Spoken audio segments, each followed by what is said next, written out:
Hi, good evening, everybody. Bill Davidson here with the Ottawa Gatineau Photographers, MUAs, Designers, and Models Facebook group of Ottawa. I'm joined this evening with Ashley LeBeaut. She's a professional model based in Los Angeles, California. And I've asked Ashley to join me this evening to talk a little bit about how she got started in the modeling industry and her experience with modeling agencies. Ashley, thanks for joining me. How are you this evening? Thank you for having me. I'm so excited. Uh, Ashley, can you tell us a little bit about yourself and the work that you do? Sure. Well, I have been modeling for 5 years now. I'm currently signed in New York, Los Angeles, in Florida, and then I have two more agencies that book me for things nationwide. So I travel a lot. I'm married to a very talented videographer and photographer, so we work a lot together. I have experience in bridal, fashion, lifestyle, runway, video campaign, and now I'm getting thrown into some acting. So that's fun. That's a whole Oh, new wow. thing that I'm learning. Well, that is cool. Um, yeah, keeps me busy. I also teach private lessons, and because of the pandemic, we've done some virtual classes a lot lately. So I tailor the lessons to exactly what each student needs and what their career goals are, and we always have a good time. Oh, excellent. Now, teaching modeling Yeah. related course. Oh, fantastic. Yes, I can do lessons based only on pose. I have done runway trainings based on specific shows girls are walking for and trying to prepare for. And then I also teach a lot of the modeling one-on-one, what really goes on, the types of modeling, how to build a portfolio specific to your market, the different types of modeling markets, and also what we're going to be talking a bit about agencies. Oh, So fantastic. That's yeah. awesome. And if people want to reach you, how can they find you? The best way to reach me is either through email, ashley.beloat at gmail.com. You can also message me on any of my social media platforms, and that is currently how I'm booking lessons. Oh, excellent. Well, we'll be sure to add all that information in the description for this video. Yep. Awesome. Ashley, when you decided to get into modeling, what was your path? Like, did you just kind of throw yourself out there on social media? Did you approach agencies, or were you discovered? I actually started modeling more as a hobby, really more for myself. I struggled with anorexia as a teenager. I was this same height, but about 30 pounds less. And even after gaining the weight back, I still did not see anything accurate when I looked in the mirror. A friend asked me to pose for her, and I had the worst anxiety in the middle of it because I was so afraid. Oh my goodness, the camera sees everything. What do I do? And afterwards, I realized this is a problem. I need to beat this fear of what people think. And so I just put myself in that place in front of the camera just for myself and to be an example of good body image for other women. And it wasn't until years later that I actually started working in New York, freelancing, and then signing with agencies. So I had a unique path. Oh, wow. Wow. Yeah. Well, I mean, well, you can't see my belly because I was wise enough to keep the camera away from it. But um, as a photographer, I've certainly seen a lot of that whole body image anxiety issues. And one of the things I enjoy about photography is helping people to see their own beauty. And I shoot a lot of portraits, and I shoot with average people. It's not always models like yourself. I shoot with grandmothers. A few years ago, I did a 5 generation family photo shoot with grandmother, mother, daughter, granddaughter, great granddaughter, and we, had them all together. So I shoot with all walks of life, and nothing gives me more pleasure than to show somebody their photos and see them go, "Oh my God, is that really me?" And to see the boost in their self confidence and that kind of stuff. So I can really appreciate some of the hurdles that you've overcome. That's awesome. So yeah, I wanted to talk to you specifically this evening about modeling agencies and helping some of our members to have an understanding of how it all works and what to look for in a good agency and some of the pitfalls. There's a lot of shady companies out there calling themselves agencies, so I'm kind of hoping we can steer our members around some of these obstacles that they might be faced with in their search for a career in modeling. And I think I'm going to hand it off to you and let you tell us about your experience. Wow. So I am particularly going to be focusing on a lot of the red flags and how to recognize them. And I don't want to give complete ins and outs about agencies in general. We are just going to be focusing mainly on things to watch out for and when to know it's not a good situation. So, if you are approached by an agency or if you are interested in an agency and they would like to sign you, before any signatures are given, before any agreements are made, there should be as in-person communication as possible happening between you and the agency owner. Ideally, how it works is you go in for a go see. I know things are unique right now because of the pandemic, but you would go in, they would meet you.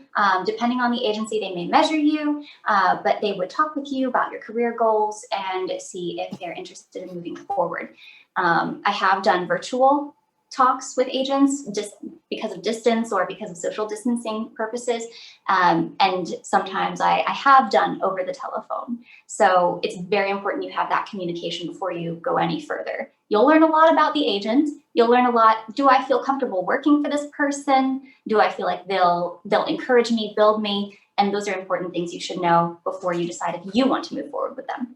Well, these people actually represent your brand, right? So you want to make sure that Yeah. you're dealing with a professional person who's going to represent your best interests. Yes, yes. And depending on if you are going to be exclusive with them in that market or not, if you sign with somebody who you feel may not have your best interest at heart or will not communicate with you or keep you in the loop or believe in you and push you, you might be really tying yourself down. Now, exclusivity, is that common that a modeling agency would ask you to be exclusive? Yes. This is not so much a red flag sort of thing. This is more about how agencies work. There are different types of agencies, and different agencies, it is customary for them to ask for exclusivity in a market. But that's more about how you decide your career goals and the process of like if you want to sign with somebody. But it's not so much like a red flag if someone asks you for exclusivity. Yeah, no, I mean, I've never worked with an agency. Well, I've had limited contact with agencies because I've called them to bring people in. And of course, I think I told you the story about my baby sister who wanted to be a model, and I went with her for to meet with an agent many, many years ago, over 30 years ago.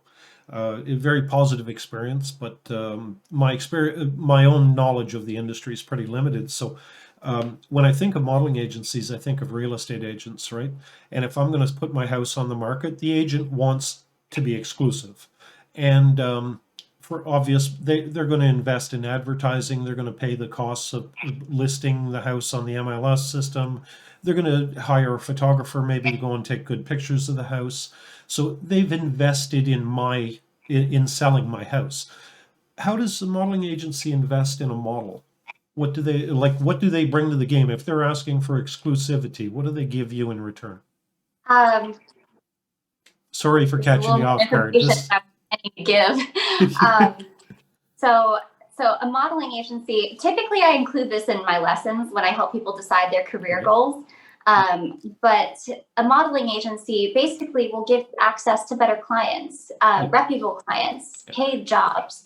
They will manage your online book, the wall, the wall with all the glossy pictures. They have people that manage that. That's their job.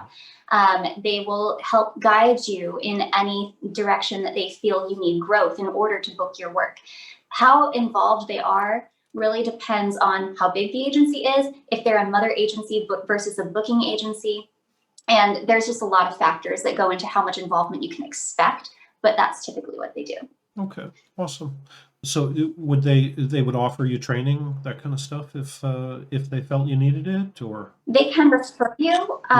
So mother agencies, their purpose is to develop talent and place them in hubs with booking agencies. Mother agencies, it is very customary for them to offer training if you have absolutely no experience whatsoever, or refer you to some people that could coach you and help you out.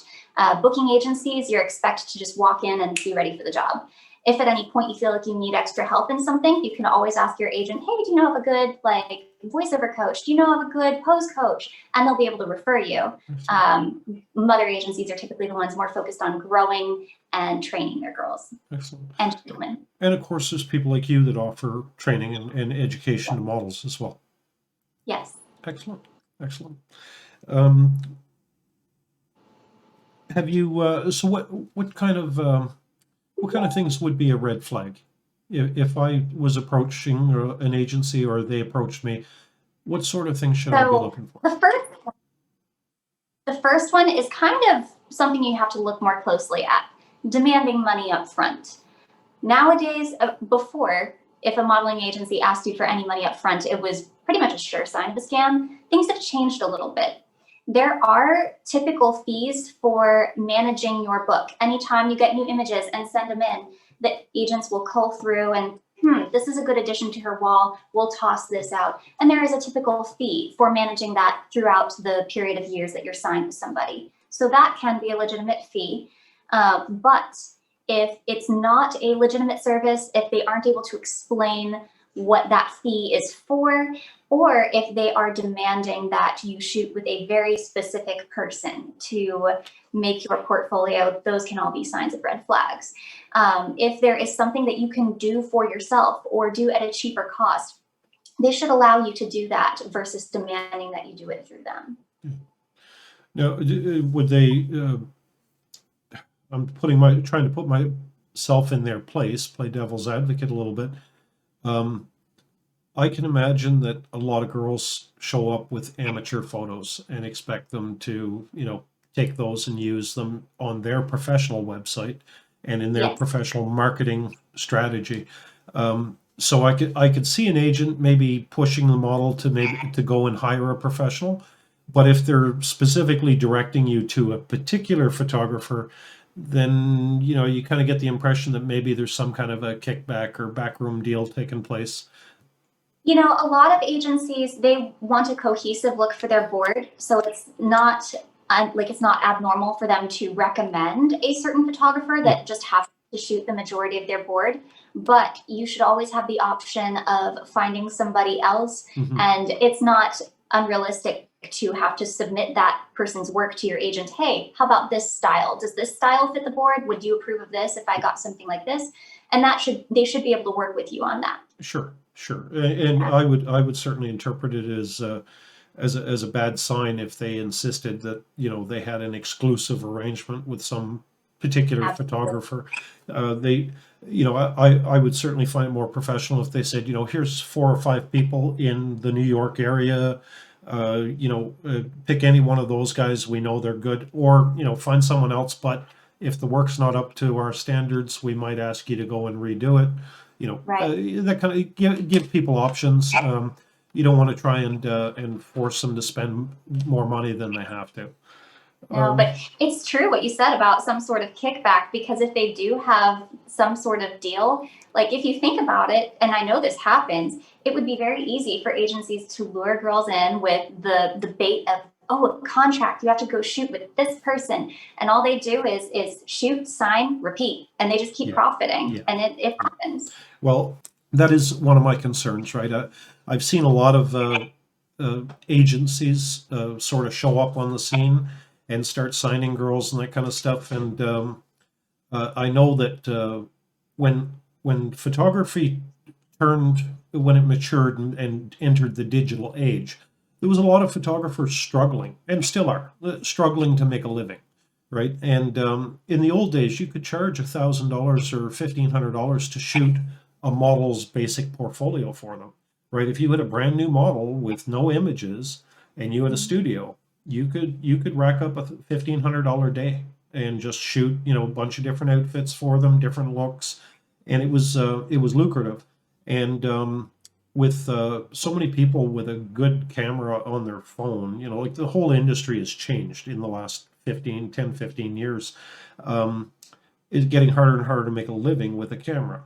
And so setting up an agency, creating a modeling agency as a side business, a side hustle, and then have the agency funneling work your way, would be one way to uh, bring your income back up to where it might have been in years past. So, I think that there's a lot of pressure to, well, a lot of reasons, not necessarily pressure, but a lot of reasons that might motivate photographers to make that kind of an arrangement, or even create an agency for the sole purpose of funneling work to the studio.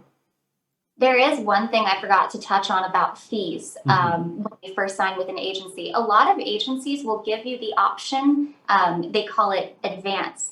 So for the fees of managing your book online, some agencies will give you the option of don't pay anything up front. We'll take it out of the first few jobs that you book for us. Yep. And that's kind of a good faith of we're going to push you. Yep. We're going to push you in the market, and, Yep. and we'll make money off of this after you start working. Yeah. So that's another that agencies can do. I was going to say, how many agencies out there say, "Oh, you are fabulous. You're just what we're looking for. You're going to be a superstar." They make you all kinds of promises that they're going to, you're going to make all kinds of money and be famous, and then never get anything for you. An agency who says, "Don't worry about the fees up front. We'll catch it off your first couple of jobs." That tells you right away these guys are legitimate and they're going to find work for you. That's fabulous. I never even thought of that. There is, and another way you can tell about the legitimacy of an agency, reading their reviews online. That's the first thing I always do. And there's bound to be a mix of unhappy and satisfied reviews. But if there's only unhappy reviews, or if there's no reviews at all, that's a red flag. Yeah. And if you are comparing unhappy to satisfied experiences, look at the reasons why the person was unhappy. Were they not continuing to produce a current portfolio? Were they not continuing to send in their monthly check-in emails? Were they not doing digital updates? What was the reason they weren't happy? Sure. And if you see that it was an issue with either the way the model was working or something else on that line, it's easier to kind of see, okay, the agency may have been pushing the people that were providing them with the right tools, and perhaps this person was not. Another thing you can do is asking models that are currently signed with the agency. So asking them, or even just watching, are they working? Are they working, or are all of their photos iPhone photos and selfies or videos? And then you see, is this agency really providing them true opportunity? Asking them, do you feel like your agent communicates with you? Do you feel like they withhold your pay for longer than they should? There's a lot of things you can find out just by asking the people signed. Would it be inappropriate for me, since you touched on pay, would it be inappropriate for me to ask not how much, but how does payment work? So if I booked you through your agent, I would pay the agent, and the agent would pay you. They take a commission, I'm assuming, and that's how they make a living, is a commission off of the work that they book for you. So is that typical? It's interesting. The payment process is, so yes, the client pays the agency. They take their cut, depending on if they're your booking or mother agent, the cut will be different. If you're signed with a booking agent that got you from a mother agent, then the booking agent and the mother agent get a cut. There's a whole to do.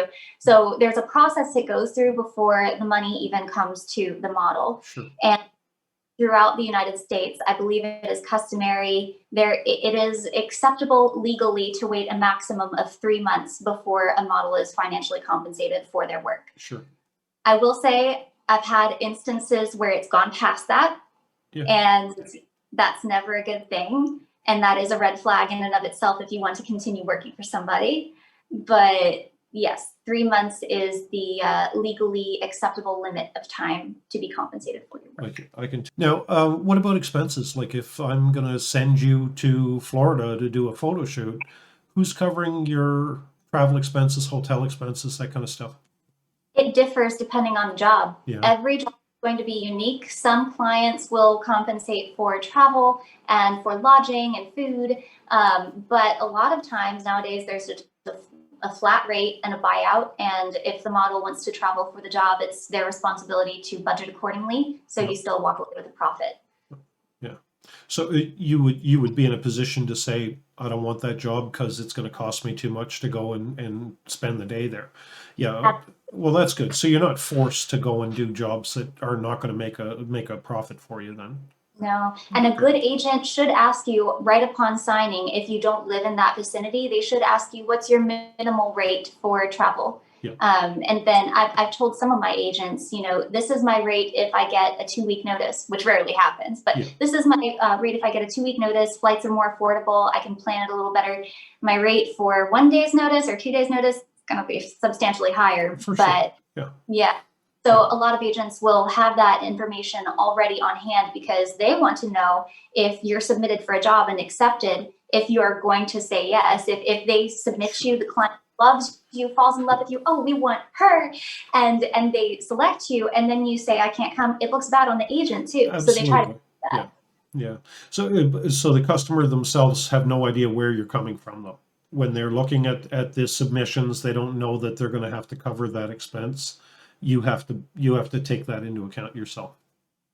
I'm not sure if some agents let them know that they travel. I think it's a decision between the agent and the model if they disclose that information. But if you're signed in a hub, if you're signed anywhere, the client should expect that you're able to get there. So I think that might be all they know. Well, listen, I really appreciate all your insight, and I know that you do this for a living. You coach people. So, having this discussion with me, I hope you're not giving away too much. I think this is going to be really, really helpful for our group members. We have a lot of girls who have signed with, agencies here in town. And of course, I shoot with a lot of these people, so I hear horror stories and stuff. So I'm hoping that some of this might help them avoid some of the pitfalls that are out there. And I really want to thank you for your time. Thank you for having me. Oh, our pleasure. Our pleasure. And again, I will put links to your with your contact info in the description of this video, so that people can find you. And I should point out that Ashley also participated on one of our photo critiques recently, and as a model, and gave some wonderful insight. As a photographer, there's a lot of things that I don't even think about, and Ashley was bang on. She nailed all of the pertinent information in our photo critique. So I'm really looking forward to having her participate in more of our projects in the future. Thank you so much, Ashley. Have a wonderful evening. Thank you. You too.